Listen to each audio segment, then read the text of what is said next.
محمد Zubair Khan Tanoli RMC news کے programme video on the spot میں حاضر ہے۔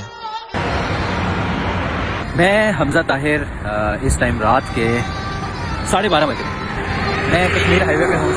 یہ میرے سر ایک بچہ ہے، اس کو میں E11 سگنل سے لے کے آیا ہوں۔ اس نے جانا کہاں ہے؟ 26 نمبر جانا ہے۔ اس سے میں نے پوچھا 26 نمبر سے یہاں کیا کرنے آئے گے؟ اس نے کہا کہ میں پین بیچتا ہوں۔ میں نے کہا یہاں کیسے آئے تھے؟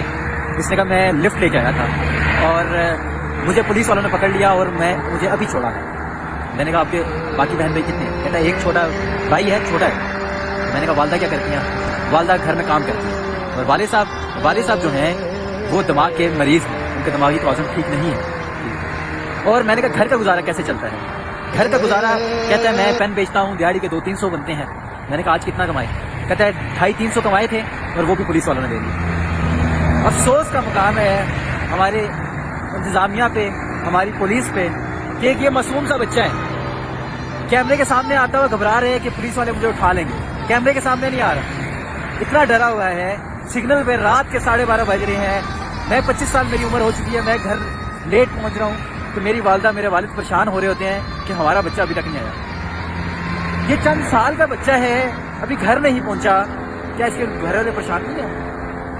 گھر والے پریشان الگ ہوں گے، اور دہاڑی کے 250-300 روپے جو اس نے کمائے ہیں وہ بھی پولیس والوں نے اس سے لے لیے ہیں۔ یہ کیسا نظام ہے؟